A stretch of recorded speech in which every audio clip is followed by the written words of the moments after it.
បាទជំរាបសួរបងប្អូនទាំងគ្នាខាន់ចេញវីដេអូយូរអញ្ចឹងថ្ងៃនេះខ្ញុំចង់បង្ហាញបងប្អូនតិចទាក់ទងនឹងការធ្វើរូបផ្កាយលោក symbol សញ្ញាផ្កាយនេះវារាងកោងអញ្ចឹងណានៅក្នុងរង្វង់ណាអញ្ចឹងខ្ញុំចង់បង្ហាញបងប្អូនទាក់ទងផ្កាយទេអក្សរហ្នឹងបងអាចធ្វើបានណាខ្ញុំធ្វើទាំងអក្សរទៀតណាដើម្បីបងប្អូនយល់ថាផ្កាយនេះគេធ្វើមិនអញ្ចឹងដើម្បីបានបងគូរង្វង់មួយសិនមករង្វង់ដើម្បីមូលបងចុច control ឲ្យជាប់ណាចុច control ហើយចាប់គូហើយប្រឡែងម៉ៅទៅបានបងចុចកន្លែង move tool នេះមួយមកហើយចុចអក្សរ P ឲ្យវានៅកណ្ដាល page បាច់ចុចក៏បានតោះមកបងប្អូនត្រូវ copy មួយទៀតណាដើម្បី copy រង្វង់នឹងបានបងប្អូនចុច C ឲ្យជាប់នេះបងប្អូនឃើញទេបងប្អូនចុចយកម៉ៅនេះចាប់ទាញមកហើយចុច C ទាញពីរួមណាបងគាត់ថាចង់អានប៉ុណ្ណឹងតើម៉ៅស្ដាំមកអូខេហើយបងប្អូនចូលទៅយកសញ្ញាផ្កាយមួយមកនេះអមមកតែចង់អានផ្កាយនេះដាក់មិនមកសមមកល្មមដាក់ពណ៌អីពណ៌ទៅពណ៌ហ្នឹង color ហ្នឹងចាំដូរតាមក្រោយក៏បានហើយបងប្អូនចុចឲ្យនៅចំកណ្ដាលសិនណាយើងដើម្បីកណ្ដាលនេះចុច select នៅលើផ្កាយនឹងហើយនេះ select នៅលើនេះអំវងកណ្ដាលនេះចុច C ជាប់ណាចុចបាច់មកហើយបងប្អូនយកពាក្យយកអក្សរ C ហើយអក្សរ E ណាដើម្បីឲ្យផ្កាយវាលោតមកចំកណ្ដាលនេះណាហើយបងប្អូនទាញទៅលើមកនេះចុច control ជាប់ណាឲ្យវាត្រង់ទៅលើជា control ជាប់មកណាហើយបរួមបន្តិចមកនេះបងប្អូនគាត់ថាប៉ុណ្ណឹងណាអញ្ចឹងបានប៉ុណ្ណឹងហើយបងប្អូនចុចលើផ្កាយនេះ1 2ណាចុចធ្វើម៉េចឲ្យចេញញ៉ាំវងឲ្យចេញសញ្ញាព្រួញព្រួញឆ្វេងស្ដាំហើយវាមានអាកោងចឹងអញ្ចឹងបងប្អូនសង្កេតមើលនេះណានៅកណ្ដាលអាផ្កាយពណ៌ក្រហមបងប្អូនឃើញសញ្ញានេះអានឹងសញ្ញាអយើងរៀនរូបអញ្ចឹងទីប្រជុំទម្ងន់ណាកន្លែងនេះសញ្ញាហ្នឹងគឺបងប្អូន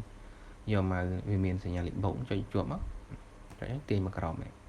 ទាញមករកចំណុចកណ្ដាលណាទីប្រជុំនៃទម្ងន់ណាអញ្ចឹងពេលបងរកឃើញទេណា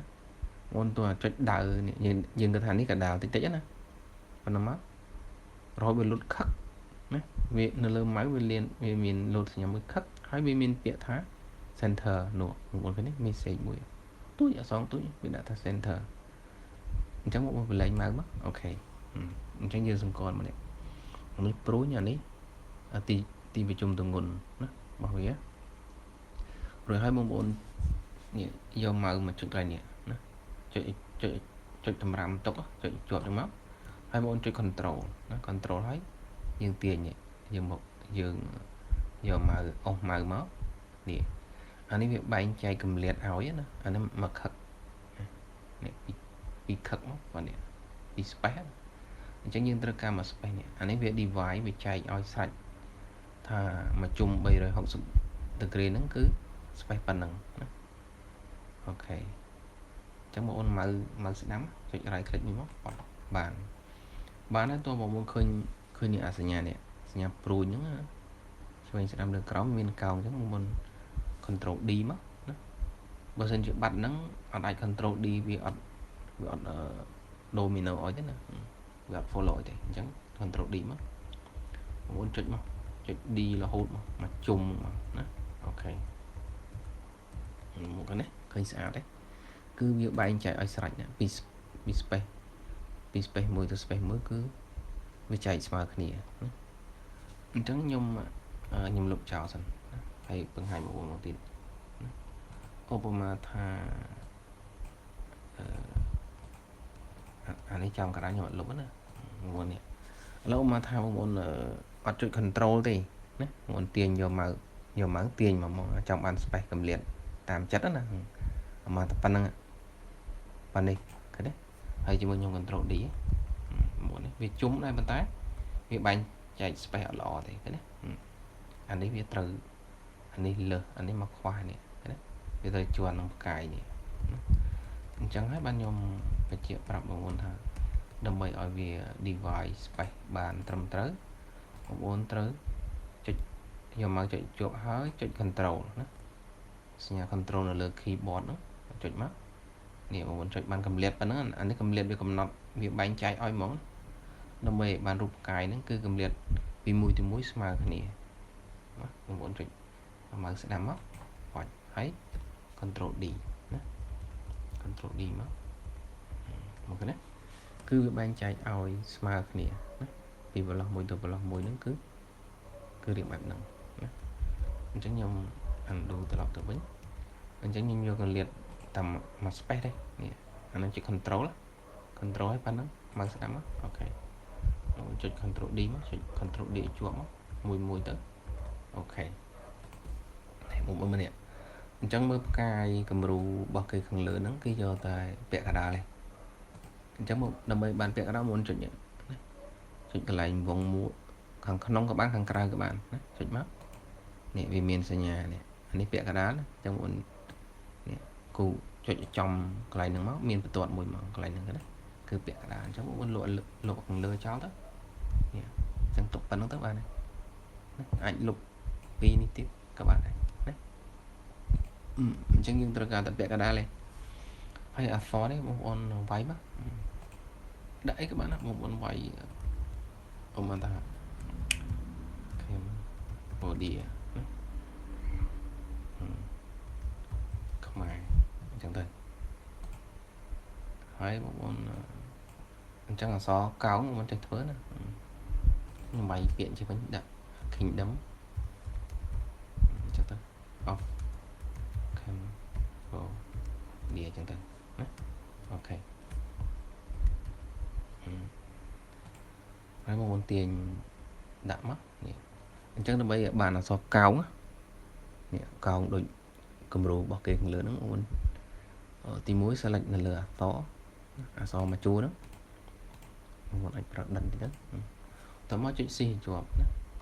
បងប្អូន select នៅលើអក្សរមួយជួរហ្នឹងហើយចុច C ឲ្យជាប់បងប្អូននេះចុចនៅលើវងនេះវងក្រៅចុចបាច់មក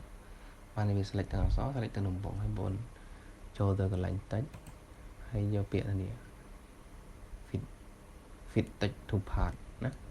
ចុចហ្នឹងមកបាច់បងគឺវាកោណាrồiបងប្អូនចុចកន្លែងនេះ double click ពីរដងមកនៅលើអក្សរហ្នឹងនេះអក្សរលើណាឃើញទេវា load cursor បាននឹងចុចទៅវា load cursor នៅកន្លោះអក្សរណាមួយមុន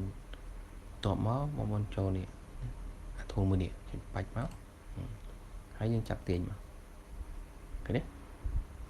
ទាញមកអមបានតែប៉ុណ្្នឹងកដាលបលែងទៅអញ្ចឹងអក្សរហ្នឹងវាអត់សូវស្អាតទេដោយស្អីទំហំវាតូចអញ្ចឹងបងប្អូនអាចទាញវារីកចេះក៏បានឬក៏វាយលេខយកនេះអមថាអានេះ24ដាក់36មើលណាអូខេអញ្ចឹង36គូសំអញ្ចឹងបងប្អូនចាប់ទាញមកដើម្បីទាញបានតើបងប្អូនdouble click នៅលើអក្សរហ្នឹងវា edit ទេអញ្ចឹងហើយយើងចូលបន្ទាប់ពីឃើញ cursor load ហើយបងប្អូនយកមកនេះចុចនេះណាអញ្ចឹងបងប្អូនអាចទាញបាននេះទាញអក្សរហ្នឹងណាឃើញហើយឡើងលើចុះក្រោមគាត់ថាមកសំនេះប៉ុណ្្នឹងទៅទៅវាចេញសញ្ញាពណ៌ក្រហមបានន័យថាអក្សរហ្នឹងគឺវាស្មើគ្នាហើយណាវាតលរយៈភាពហើយមុននេះសាកមើលឃើញទេអញ្ចឹងយើងបានហើយចំណែកពណ៌នេះឥឡូវមកថាយើងចាក់ពណ៌ចាក់ក៏បានមិនបាច់ចាក់ក៏បានណានេះយើងក៏បង្ហាញរបៀបនៃការធ្វើអារូបផ្កាយនេះវាកោងអញ្ចឹងណាហើយនឹងអក្សរអញ្ចឹងកណ្ដាលបងចង់បានអីក៏បានដាក់ផ្កាយមកដើម្បីឲ្យផ្កាយនឹងចំកណ្ដាលណា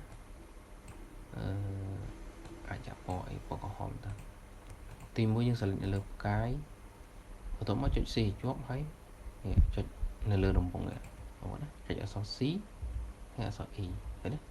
វានៅចំកណ្ដាលអញ្ចឹង logo នោះងាយមានប៉ុណ្ណឹងបាទគឺថាបងប្អូនអាចធ្វើបានបាទហើយបើសិនជាយើងចង់បាន logo ទាំងអស់ចង់បានតាឡាញជាខ្សែឡាញជាខ្សែបន្ទាត់ណាអញ្ចឹងបងប្អូន select ទាំងអស់មក ទី1 select លើនេះមើលនេះតើមានសញ្ញានេះដាក់អានេះយកពុកខ្មៅទាំងអស់ទៅហើយយើងអត់យកផ្ទៃយើងយកតម្លាញអញ្ចឹងយើងយកម៉ៅស្ដាំ right click ចុចនេះមកឃើញនេះវាបាត់អស់ហើយចុចអត់យកផ្ទៃទេហើយម៉ៅស្ដាំនៅលើនេះពណ៌ខ្មៅមកឃើញទេវាចេញខ្សែឡាញទេចេញយើង select ទាំងអស់មកយើងយកម៉ៅស្ដាំមក right click មក right click ពណ៌ក្រហមពណ៌លឿងពណ៌អីចឹងទៅឃើញទេអញ្ចឹងអានេះវាបានតម្លាញទេអានេះវាមានផ្ទៃណាផ្ទៃ color អានេះយកតម្លាញអញ្ចឹងវីដេអូនោះមានប៉ុណ្ណឹងបាទសូមអរគុណ